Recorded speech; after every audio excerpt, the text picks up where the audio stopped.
In this module, we will look at a continuation of the setup of two-way analysis of variance under the random effects model.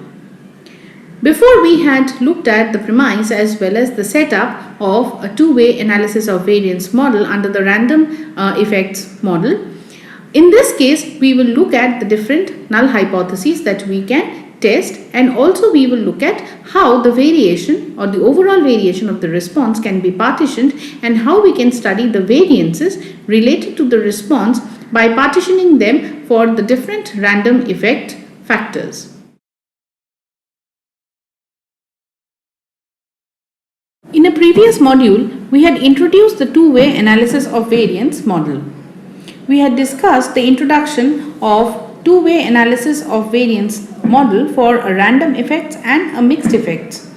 And here we are going to look at the different intricacies and the details of testing of the different hypotheses and contrasts in case of a two-way ANOVA setup for a random effects model.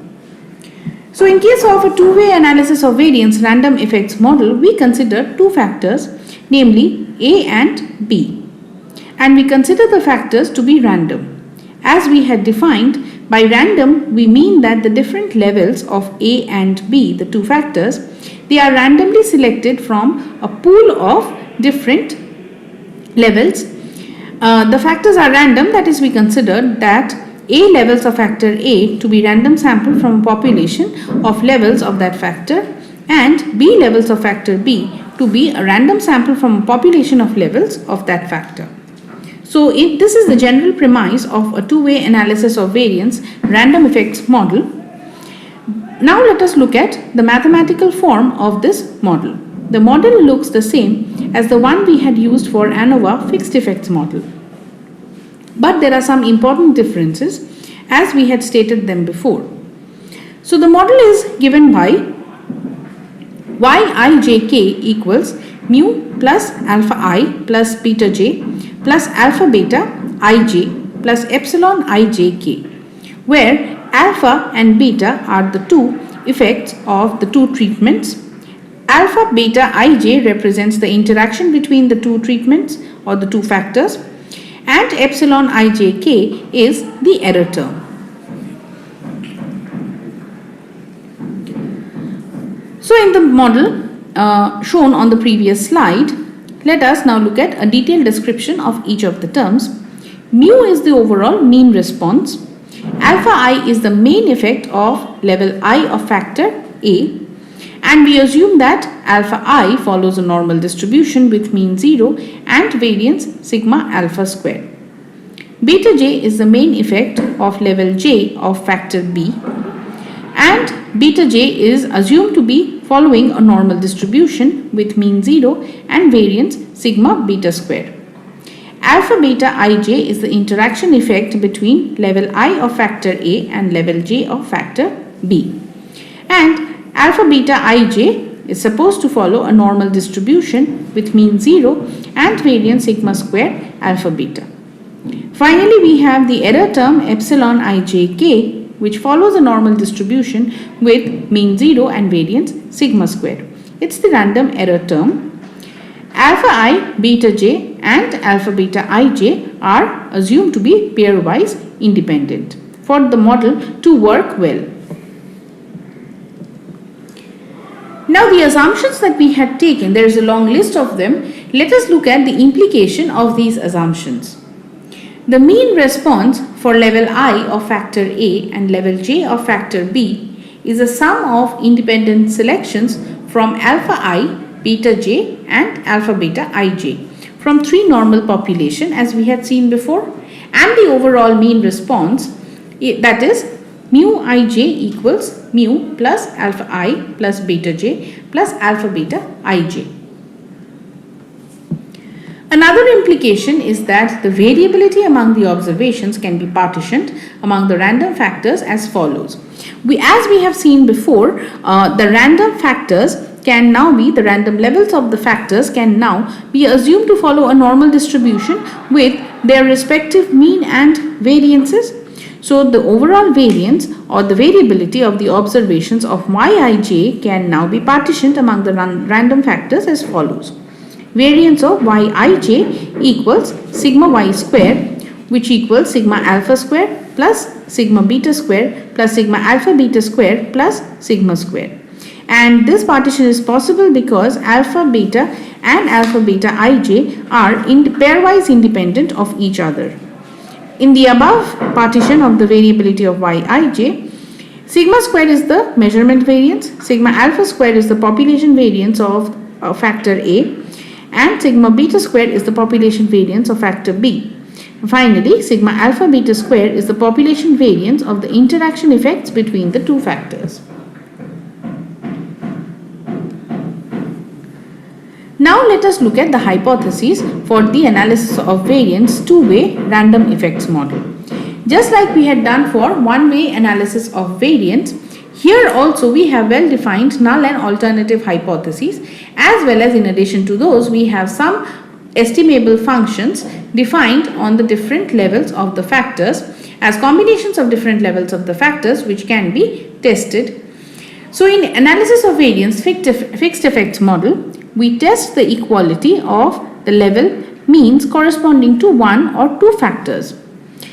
This is no longer appropriate because the levels in case of the current setup are randomly selected and we are interested in the population of levels rather than any one individual. The appropriate hypothesis test for a one-way random effects model is the null hypothesis is given as sigma alpha square equals 0 versus sigma alpha squared is greater than 0. That is, we are checking whether the variability among the various levels of factor A are significantly larger than 0 or not.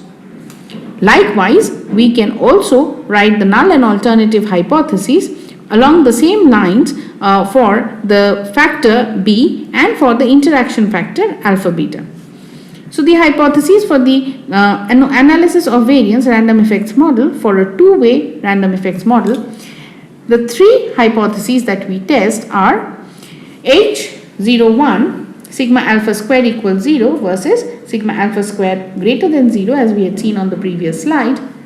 Likewise, H02 is sigma beta square equals 0 versus H12 which is sigma beta square greater than 0, and finally H03, which is the third null hypothesis, it states that sigma alpha beta square equals 0 versus sigma alpha beta square is greater than 0. So in all cases we are testing the hypothesis that the variability for that particular factor is 0 against that it's significantly more than 0. Now formulating the test statistic and estimation of variance components. As we have mentioned before, the aim of an analysis of variance model is first to formulate a test statistic for testing a particular null hypothesis in connection to the mean of the different factors across different factors, and also the estimation of variance components. So the overall variation of the response is partitioned into different components and we would like to estimate the variances through a two-way or a one-way analysis of variance. So generally the test statistic that we use to test the hypothesis mentioned in the previous slide, it follows an F distribution with suitable degrees of freedom. And we already have some idea as to how to construct these ratios, how to calculate these ratios. This is because the test statistic, also called the F ratios, are actually the ratios between the mean square of two components of the random effects model. So in case of a two-factor analysis of variance random effects model, we have the summations or the squared summations divided as follows. Summation ijk yijk minus y000 square, this equals b times m summation I yi00 minus y000 square plus am times summation j y0j0 minus y000 square plus m summation I summation j yij0 minus yi00 minus y0j0 plus y000 square plus summation ijk yijk minus yij0 whole square. That is, we can write the above random effects model sum of squares as follows. The total sum of square equals the sum of squares due to factor A plus sum of squares due to factor B plus sum of squares due to interaction effect between factor A and B, and the sum of squares due to error. Also, m is the number of observations corresponding to level I of factor A and level j of factor B. Hence, we can see that the left hand side is the overall sum of square for the total model, which has been partitioned into 4 different components.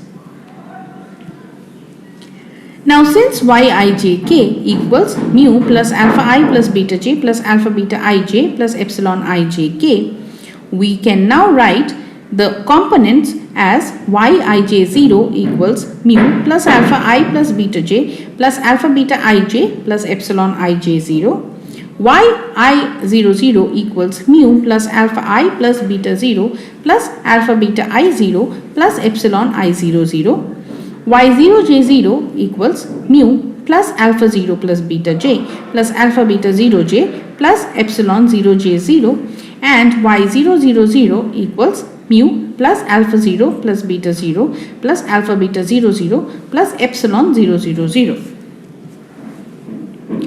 Now, if we look at the different sum of squares into which we partition our overall variation into, we can see that the expressions are as follows. The sum of squares due to error, which was given by summation ijk yijk minus yij0 square equals summation ijk epsilon ijk minus epsilon ij0 whole square. This is because all the other terms get cancelled out when we take the difference between yijk and yij0. This implies that the sum of square due to error divided by sigma square follows a chi-square distribution with degrees of freedom a times b times m minus 1. Now, SSA, the sum of square due to the factor A, reduces to the form b times m summation I alpha I plus alpha beta I0 plus epsilon I00 minus alpha 0 plus alpha beta 00 plus epsilon 000 whole square. This implies that SSA divided by sigma square plus m sigma alpha beta square plus bm sigma alpha square follows chi square a minus 1. Likewise, SSB, which is the sum of square due to b, can be written as a times m summation I beta j plus alpha beta 0j plus epsilon 0j0 minus beta 0 plus alpha beta 00 plus epsilon 000 square. This implies that SSB over sigma square plus m sigma square alpha beta plus am sigma beta square follows chi square b minus 1. And finally, the sum of square due to the interaction term AB implies that SSAB equals m times summation I summation j yij0 minus yi00 minus y0j0 plus y000 square whole square, which implies that SSAB divided by sigma square plus m times sigma alpha beta square follows a chi square a minus 1 times b minus 1. Here SSA, SSB, SSAB and SSE are independently distributed. So the mean sum of squares are given by the SSEs that we have calculated divided by the corresponding degrees of freedom. Hence, the mean square error equals SSE over AB times m minus 1. The mean square error due to A equals SSA over A minus 1. Mean square error due to B equals SSB over B minus 1. And mean square error due to A times B interaction equals SSAB over A minus 1 times B minus 1. Now the test statistics. When we calculate the test statistic, this is how we generate them. They are just like in case of one-way analysis of variance given by F ratios, and this is how we calculate the F ratios corresponding to the 3 test of hypotheses that we had stated below, the null hypotheses that we had stated in a previous slide. The test statistics are given by FA equals MSA divided by MSB, which follows an F distribution with A minus 1 times A minus 1 times B minus 1 degrees of freedom under the first null hypothesis. We reject H01 if the calculated FA happens to be greater than the F A minus 1 comma A minus 1 times B minus 1 comma alpha value that we get from the F distribution table. That is, we conclude that there is variability among the levels of factor A. Likewise, FB equals MSB over MSAB, which follows F distribution with B minus 1 and B minus 1 times A minus 1 degrees of freedom under the second null hypothesis. We reject H02 if calculated FB happens to be greater than F alpha B minus 1 comma A minus 1 B minus 1. That is, we conclude that there is significant variability among the levels of factor B. And finally, FAB equals MSAB over MSE, which follows an F distribution with A minus 1 B minus 1 comma AB times M minus 1 degrees of freedom under the third null hypothesis. If we do end up rejecting the third null hypothesis, we conclude that there is an interaction effect between the levels of the factors of A and B, which is statistically significant. Now, if we are to estimate the variance components, which is another objective of our two-way analysis of variance random effects model, we have the expected value of the mean square error, which equals sigma square. So, an estimate of sigma square happens to be the mean square error that we obtain from the model. The expected value of MSA estimates sigma square plus M times sigma alpha beta square plus B times M times sigma alpha square. Expected value of MSB equals sigma square plus M sigma alpha beta square plus A M sigma beta square. Expected value of MSAB equals sigma square plus M times sigma alpha beta square. So, using these equations, we can find the estimates of sigma square, sigma A alpha square, sigma beta square and sigma alpha beta square. And those estimates are finally of the following form: sigma square hat equals MSE, sigma alpha beta square hat equals MSAB minus MSE divided by M, sigma alpha hat square equals MSA minus MSAB divided by MB, and sigma beta hat square equals MSB minus MSAB divided by MA. So, here we have learned how in a two-way analysis of variance setup, we write down the null hypothesis, how we draw up the alternative hypothesis, how we calculate the F ratio test statistic for testing each of those individual as well as interaction effect hypotheses. Also, we have learned how to estimate the standard deviation and the variance estimates, how to get them for the main effects as well as the interaction effects. And that's how we have concluded this module.